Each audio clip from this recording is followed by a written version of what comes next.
also fuels cancel culture, that rage, that feeling like people are not understanding you, or feeling like you don't have safety or a stable ground to lean on, feeling like people are against you and attacking you. And it just leaves you in this state of mind where you are in survival mode.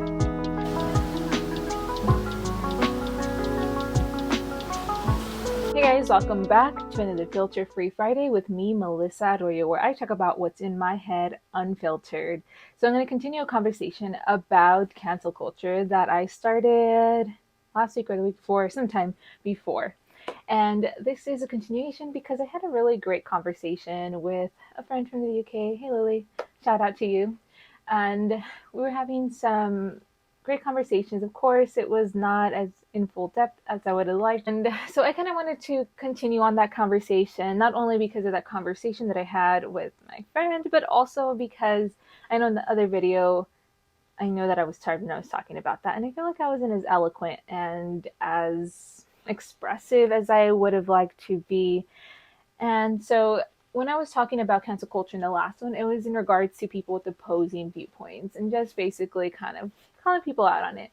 And I tried to do that in a graceful, kind way, also direct, because that's my style. I am tactful, I'm a loving person, and I also do not like beating around the bush and sugarcoating things. I say it in a kind manner, though, and I think that's different as well. And I'm very able to have conversations with people who I may not fully agree with, or I have using opposing viewpoints, and that's from a lot of practice and openness and being able to understand that people are humans and there is no way that everyone can agree with exactly you. So, in this particular conversation, I want to talk to you guys about and bring up the conversation to you guys about not just opposing viewpoints, but when it becomes extreme and people are fearful for their rights, for their lives, and just in those manners, because sometimes it's more than opposing. Sometimes it is that we're oppressing people, attacking people. And we've seen this a lot in the world. And it's not just related to, more current events. And we do come into extremes. However, we can't possibly always cut ties with everyone. Did make a video about having the communication about like setting boundaries and stuff like that. And I want to go more into detail about corrective conversations as well in the future, because I just kind of touched base on what it sounds like to begin that conversation with other people and with people who are open and willing to listen.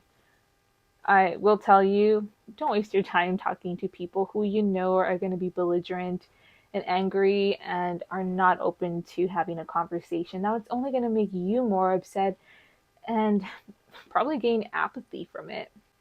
And this is what also fuels cancel culture, that rage, that feeling like people are not understanding you, or feeling like you don't have safety or a stable ground to lean on, feeling like people are against you and attacking you. And it just leaves you in this state of mind where you are in survival mode.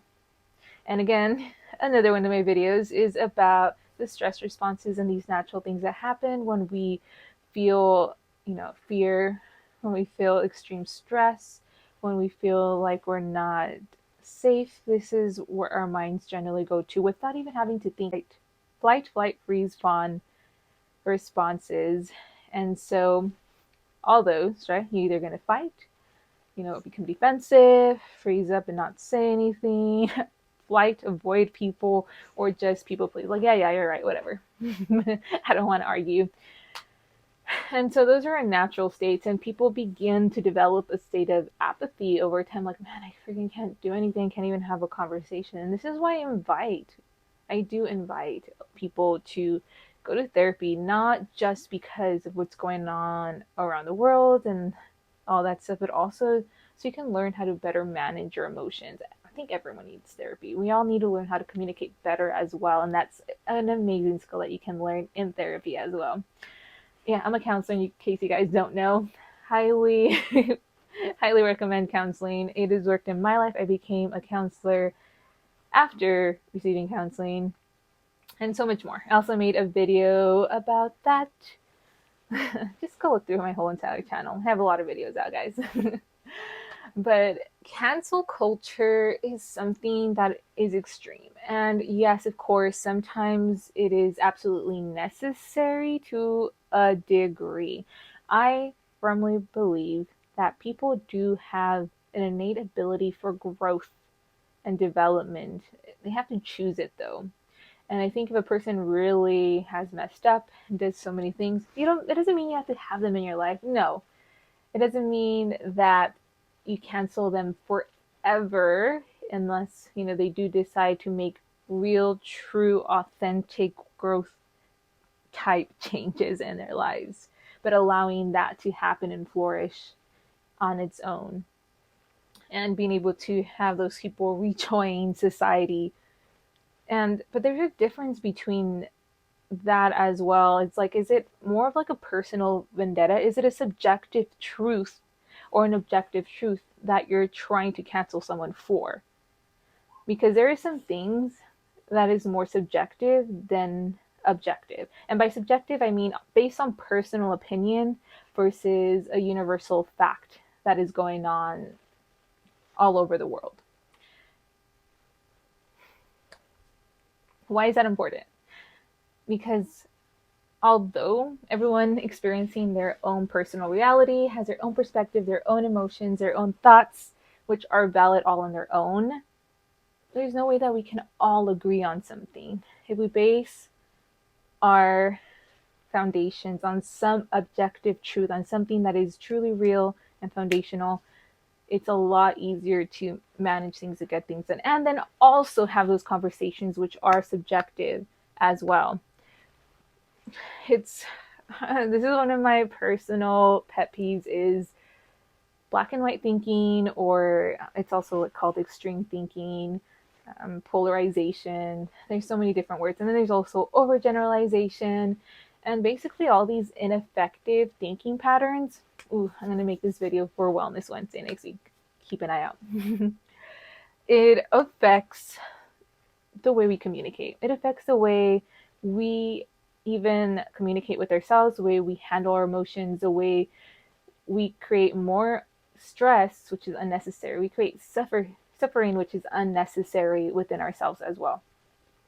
And this is something too, again, with cancel culture, because we are so filled with this thing like, I have to do something about it. And there's some things that, yes, it's cool to be proactive and take action, and even sometimes after that, reactive to a degree, if it is helpful, if you're in wise mind. Wise mind is being able to take your emotions and logic together. And emotions are opinions, guys. Please go look up what opinions mean. I feel a lot of people use their emotions and opinions as facts when they're two different things. Probably going to be another video too. Oof, I have so many video ideas, guys. Like I said, follow me, look through my channel so you can see all these videos. I know, some self-promotion here and there. So cancel culture is not something that I think I'll ever agree with. I don't see the point of it, not in its entirety. I do see putting people into a situation where they have to think about their behaviors. However, you go into extremes, people are not going to learn from their mistakes. They use it as a reason, as an excuse to continue their behaviors a lot of the time. I saw there's this video going around on social media in general, where there's this lovely girl taking pictures at a baseball game, I believe, and someone in the background is being really rude and judgy and all this other stuff. And while I do feel that that's uncalled for, really rude and inappropriate, and I feel really bad for the person that actually was receiving that, I still don't believe in cancel culture, because this person, although she may be hiding, she probably is like, oh, I don't care. It's rare sometimes where people can learn from their mistakes. Science has actually proved that punishment is not the most effective way for behavior modification. So punishing people by excluding them is not really going to help them out.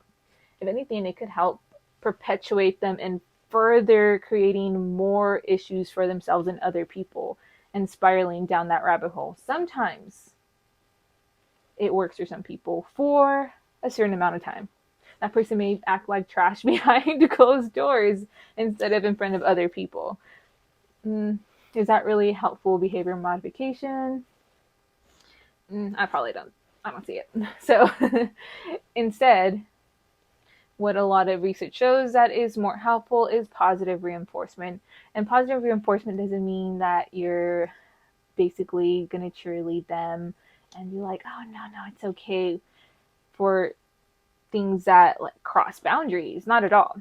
It is being able to communicate to your boundaries and also being able to be like, hey, I would appreciate it if this. And if people continue to cross those boundaries, if you continue this behavior, then I'm going to have to go ahead and exit this conversation, exit this friendship, not have anything to do with you. It's separate conversations. And for a lot of people, that's where the cancel culture comes from too, where it's that repeated thing and it's more like, And I'm not saying you need to have people back into your lives. There's some people in my life where I'm like, dude, why are you reaching out? Like, there's no absolutely necessary reason for you to be reaching out to me. I'm not too sure what's going through your head. I don't have the mental capacity to have a conversation with you. And sometimes that's setting the boundary. It doesn't mean that I've canceled that person. It doesn't mean that I don't care for their growth. It's just like, I'm going to do me, you do you over there. And I hope that you have grown and continue to grow. Bye-bye. Versus like, ooh, like I'm going to go ahead and blast this person on social media so everybody knows what they did. And hopefully everyone gets on my side and shames this person into whatever type of negative thing. So shame culture does not work. Shame culture does not help anyone. Cancel culture doesn't really truly help anyone. You may get some satisfaction seeing people fall, seeing a downfall of someone. I don't get that satisfaction. If anything, even if they're terrible people, it's not that I have sympathy for them or empathy in the way where like, oh, for them it's sad. I see them as a human being, and like I said, I do believe that everyone is capable of growth. Anyhow, before going into a bigger tangent on that, I'm gonna go ahead and end this cancel culture video, and maybe we'll continue this conversation. Leave me some comments below on your thoughts, your ideas, your opinions on cancel culture itself, and maybe even some stories that you've experienced, that you've heard from other people. I'd love to hear it. I'll catch you guys later. Take care.